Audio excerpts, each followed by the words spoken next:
चलिए देखिए, तो अभी का हम लोग का जो क्लास है यह है अवतल दर्पण के उपयोग। अभी का जो टॉपिक होगा अवतल दर्पण के उपयोग। लिखेंगे अवतल दर्पण के उपयोग निम्नलिखित हैं। अभी देखेंगे अवतल दर्पण का उपयोग हम लोग कहाँ कहाँ करते हैं, क्योंकि यह बहुत ही इंपॉर्टेंट है। 10th वाले के लिए भी आई है, वेरी वेरी इंपॉर्टेंट है। अगर आप क्वेश्चन बैंक को देखेंगे तो कई बार ये क्वेश्चन पूछा जा चुका है और इंटर वाले के लिए भी है। तो 10th वाले के लिए बहुत ही इंपॉर्टेंट क्लास है, तो आपको समझना है। आपसे 2 या 3 उपयोग पूछेगा, इससे ज्यादा नहीं पूछेगा। हम 4 लिख दिए हैं ऐसे। तो कहता है अवतल दर्पण के उपयोग। लिखेंगे अवतल दर्पण के उपयोग निम्नलिखित है। अवतल दर्पण के उपयोग निम्नलिखित है। अवतल दर्पण के उपयोग निम्नलिखित है। निम्नलिखित हाँ,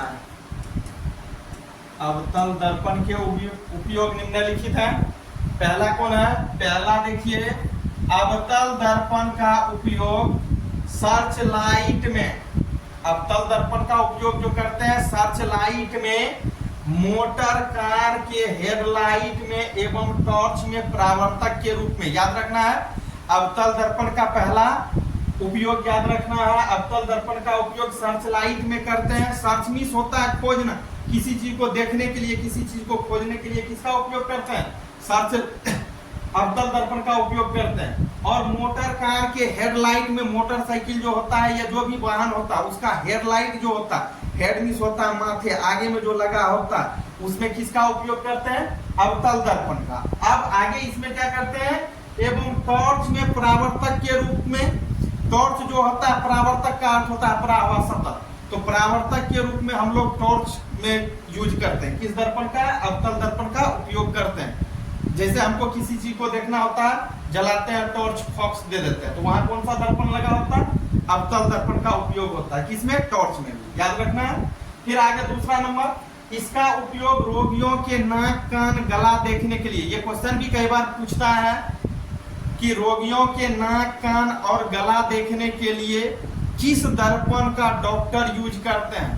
तो वह कौन सा दर्पण है जिस दर्पण का डॉक्टर यूज करता है? क्या चीज देखने के लिए? नाक, कान, गला इत्यादि को देखने के लिए किसका यूज करता है? अवतल दर्पण का। नेक्स्ट नंबर आगे दिया हुआ तीसरा, अधिक वक्रता त्रिज्या वाले अवतल दर्पण का उपयोग। अधिक वक्रता त्रिज्या वाला का अथवा जो अधिक जगह छेकेगा। तो कहता है अधिक त्रिज्या वाले अवतल दर्पण का उपयोग हजामती दर्पण के रूप में किया जाता है। मतलब जिस अवतल दर्पण का त्रिज्या ज्यादा होता है ना, उसका उपयोग हम हजामती दर्पण के रूप में करते हैं। ये हजामती दर्पण के रूप में कहाँ करते हैं? कहाँ मिलेगा ये दर्पण? सैलून में मिलेगा, जहां हम सफाचट हो जाते हैं, बाल मुड़ा लेते हैं, दाढ़ी बना लेते हैं।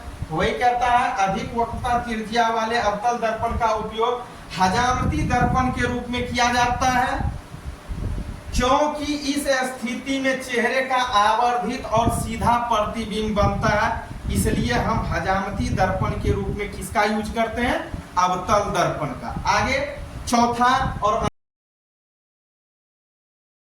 सोलर कुकर में बड़े बड़े अवतल दर्पण का उपयोग किया जाता है, क्योंकि यह सूर्य से आने वाली समांतर प्रकाश किरण को एक बिंदु पर अभिसरित करती है। ये क्वेश्चन भी पूछा गया है, कई बार पूछता है। क्या कारण है कि सोलर कुकर में बड़े बड़े अवतल दर्पण का उपयोग किया जाता है? सोलर कुकर में बड़े बड़े अवतल दर्पण का उपयोग हम इसलिए करते हैं क्योंकि यह अवतल दर्पण सूर्य से आने वाली प्रकाश किरणें को, ये अवतल दर्पण, ये कौन दर्पण है? अवतल दर्पण। अवतल दर्पण है। यह देखिए सूर्य से आने वाली प्रकाश की किरणें जो होगी उसको क्या करेगा? मोड़ने का काम करेगा ऐसे। तो इसको इसलिए यही कारण है कि इसका उपयोग हम किस में करते हैं?